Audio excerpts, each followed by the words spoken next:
My dear students, आपका Verma sirs निष्णात classes में हार्दिक स्वागत है। आज आप हमको एक नए बोर्ड पर काम करते हुए देख रहे हैं। मेरे लिए भी इस पर काम करना बिल्कुल नया अनुभव है और हम उम्मीद करेंगे कि आपको जरूर पसंद आएगा।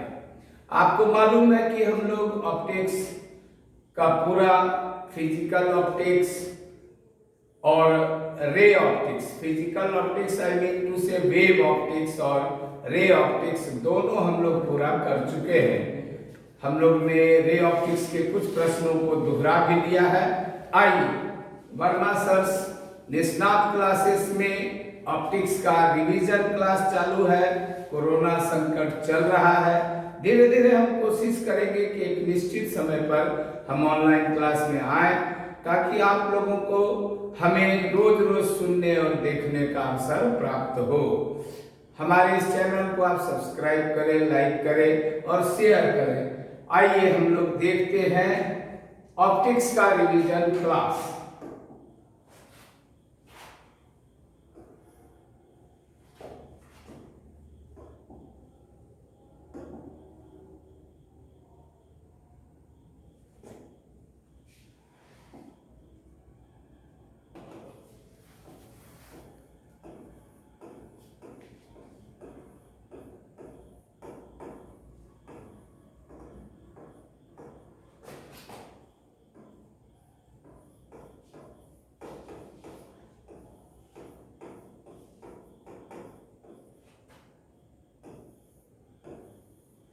जब हम पढ़ा रहे थे तो हम आपको परावर्तन की भी चर्चा किए थे शुरू में, परंतु जहां तक अब हमारा रिवीजन क्लास चलता है, इसमें हमारा फोकस रहता है कि जो आपको परीक्षा में पूछा जाता है उसी पर हम फोकस दें। तो परीक्षा में +2 की परीक्षा में, 12 की परीक्षा में ज्यादा से ज्यादा क्वेश्चन आता है रिफ्रैक्शन से। रिफ्रैक्शन बोले तो अपवर्तन। तो पहला क्वेश्चन आपके दिमाग में आना चाहिए कि अपवर्तन है क्या। तो आप जानिए कि दुनिया में 2 तरह के माध्यम हैं। एक है होमोजीनियस माध्यम। होमोजीनियस माध्यम क्या है कि माध्यम वैसा माध्यम होता है जिसका कि ऑप्टिकल डेंसिटी, होमोजेनियस माध्यम ऑप्टिक्स के हिसाब से ऐसा माध्यम होता है जिसकी ऑप्टिकल डेंसिटी, यहां एक चीज गौर करने का है कि ये जो ऑप्टिकल डेंसिटी है ये मटेरियल डेंसिटी से अलग है। मटेरियल डेंसिटी क्या है कि आप किसी वस्तु को तौल लीजिए, यह आपका वस्तु है, आप इसको तौल लीजिए, m किलोग्राम हुआ। अब इसके वॉल्यूम से इसमें भाग दीजिए, तो जो रिजल्ट आता है रो, वो मटेरियल डेंसिटी है। क्लियर। और ऑप्टिकल डेंसिटी क्या है कि आप वेलोसिटी कंपेयर करिए। ये एक कंपैरेटिव राशि है। आपको याद होगा कि हम फिजिक्स में हमेशा बताते हैं कि भौतिक राशियां 2 प्रकार की होती है। एक जिसको हम सीधे माप सकते हैं, दूसरा जिसको किसी से तुलना करके मापते हैं। तो ऑप्टिकल डेंसिटी कंपैरेटिव राशि है, इसको तुलना करके मापते हैं। आपको जानना चाहिए कि वैक्यूम में, निर्वात में, वैक्यूम में जितना प्रकाश का वेग होता है उतना वेग और किसी माध्यम में नहीं होता है। ऑप्टिक्स टाइप में आएगा तो हम लोग इसको देखेंगे कि वैक्यूम में प्रकाश की वेलोसिटी मैक्सिमम होती है। अब वैक्यूम के तुलना में किसी में प्रकाश की वेलोसिटी कम हुई तो किसमें अधिक कम हुई। जैसे वैक्यूम की तुलना में पानी से तुलना करिएगा तो पानी में वेलोसिटी कम होगी और कांच में जब जाइएगा तो और कम होगी। तो जितना वेलोसिटी कम होते जाता है ऑप्टिकल डेंसिटी उतना ही बढ़ते जाता है। और यही ऑप्टिकल डेंसिटी जो चेंज होता है ये माध्यम को हेटेरोजीनियस बनाता है। समांगी यानी माध्यम के हर एक भाग में ऑप्टिकल डेंसिटी समान विसमांगी, यानी माध्यम के हर एक भाग में ऑप्टिकल डेंसिटी असमान। तो ये जो दोनों समांगी और विसमांगी माध्यम है, इनका रिफ्रैक्शन से बड़ा गहरा ताल्लुक है।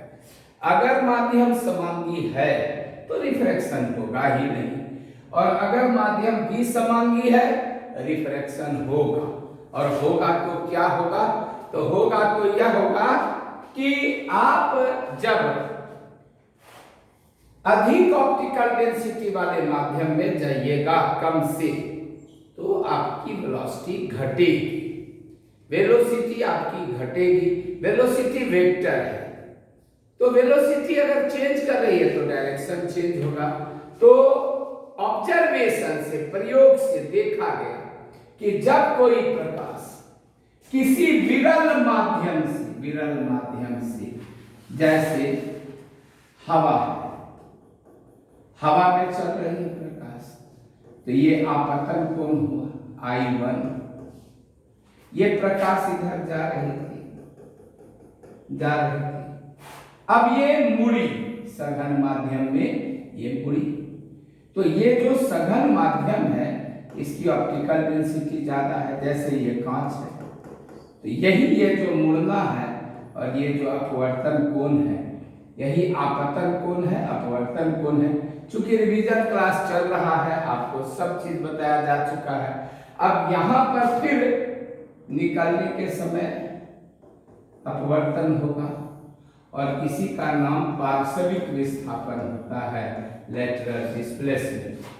और ये किरण कहलाती है निर्गत किरण, ये निर्गत किरण कहलाती है। और इस प्रकार से नए बोर्ड पर स्विच कर रहे हैं। आप देखिए, हम लोग इंट्रोडक्टरी पूरा रेफरेंस पढ़ लेंगे, तब हम लोग कुछ प्रश्न सॉल्व करेंगे। तो आज का क्लास बड़ा मजेदार होगा। सब आपका पढ़ा हुआ ही है, आप तो जानते हैं कि अपवर्तन होने पर क्या बदलता है, क्या नहीं बदलता है। तो कोई भी प्रकाश स्रोत, अब आप वेव ऑप्टिक्स भी पढ़ चुके हैं, तो कोई भी प्रकाश स्रोत से तरंगें निकलती हैं, ये आप पढ़ें, तरंग निकलती है और ईथर के कण कंपन करते हैं, यानी प्रकाश का निर्माण तरंगों से होता है, ये आप पढ़ चुके हैं। और तरंगें बनती हैं कंपन से। तो जब तक स्रोत चेंज नहीं होगा, कंपन नहीं चेंज होगा। और प्रति सेकेंड कंपनों की संख्या को m या f या न्यू कहते हैं। अब m संकेत हो जाता है अपवर्तनांक का। जब हम लोग पढ़ते थे 1976, 77, 78 में जब हम लोग पढ़ते थे, तब अपवर्तनांक का संकेत म्यू हुआ करता था। आजकल अपवर्तनांक का संकेत n होता है। तो वैज्ञानिक ने डिसाइड किया कि अब हम आवृत्ति का जो संकेत लेंगे वो न तो f लेंगे न n लेंगे, बल्कि म्यू लिया करेंगे। और आवृत्ति का संकेत तब से म्यू लिया गया। आप जानते हैं तरंग वेग c बराबर न्यू इंटू लैम्डा होता है। कि आवृत्ति का संकेत न्यू जो हुआ, जो आप पिछले मेरे स्पीकिंग में म्यू ऐसा सुनने में लगा होगा, नहीं, वो न्यू है। तो आवृत्ति का संकेत न्यू है और velocity of light new lambda होता है 3 × 10⁸ मीटर पर सेकेंड। ये वैक्यूम में होता है, C0 इसका वैल्यू होता है। एयर में भी इतना ही मान लिया जाता है। वैसे आपको जानना चाहिए कि एयर में velocity 2.99797 plus minus 0.00034 into 10⁸ metre per second होती है, जो माइकलसन्स एपरेटस से निकाला गया था। ऐसा इसका वैल्यू होता है। लेकिन हम लोग प्रयोग में इसको नहीं मानकर यही वेलोसिटी हम लोग मान लेते हैं और ये हमारा वेलोसिटी होता है। तो जैसे अगर न्यू चेंज करेगा तो लैम्डा चेंज करेगा। न्यू बढ़ेगा तो लेमडा घटेगा। इस पर भी रिलेटेड क्वेश्चन। और न्यू बराबर होता है 1/t, न्यू बराबर होता है 1/t। इसका अर्थ है कि अगर न्यू बदलेगा तो टी बदलेगा, नहीं बदलेगा तो नहीं बदलेगा। टी को कहते हैं टाइम पीरियड। तो इन सभी बातों को देखते हुए हम लोग फिर देखते हैं और आगे का कार्यक्रम। आइए दिखलाते हैं आपको पार्श्विक विस्थापन का सूत्र कैसे निकाला जाता है। तो ये प्रकाश की किरण हो रही है, ये एक रिफ्लेक्टिंग मीडियम है। चलिए इसको ग्लास मान लेते हैं और इसकी मोटाई को टी मान लेते हैं, टी मान लेते हैं।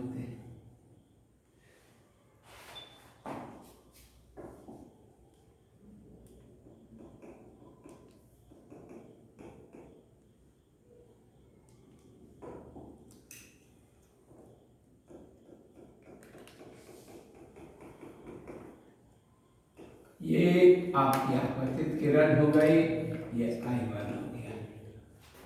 ये इधर जा रही थी, चली ही जाती अगर अपवर्तन नहीं होता।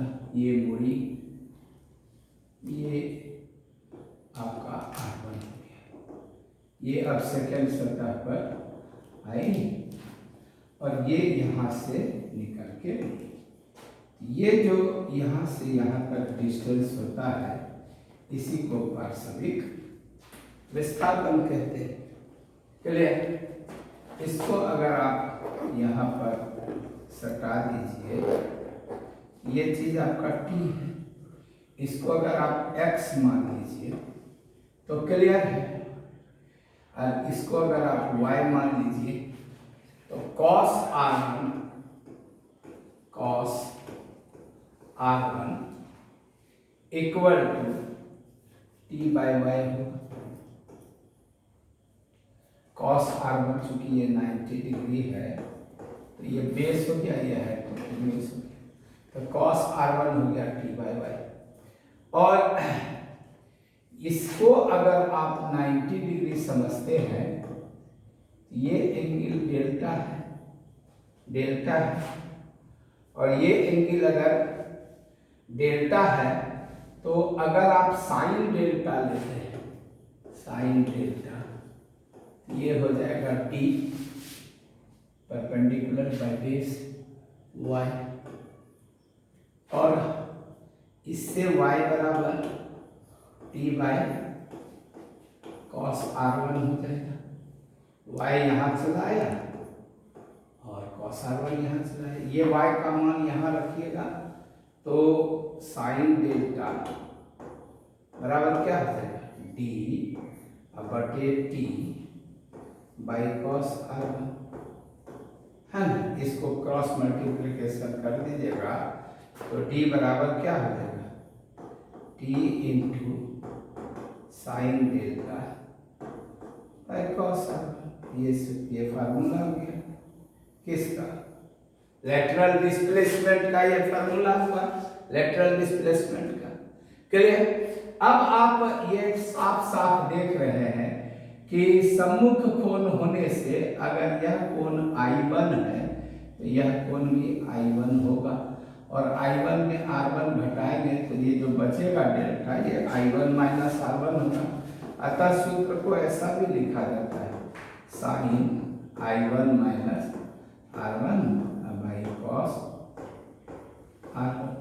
अब इस पर न्यूमेरिकल क्वेश्चन सब पूछे जाते हैं। 10th क्लास में ये चीज आपका नहीं था, ये 12 में +2 में थोड़ा प्लस होना चाहिए।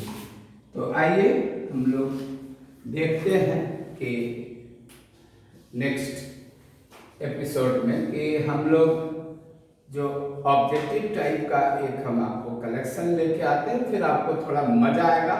आज मेरा पहला दिन है इस बोर्ड पर, इसलिए जो कुछ भी कुछ कमी हो रही है उसको हम लोग धीरे धीरे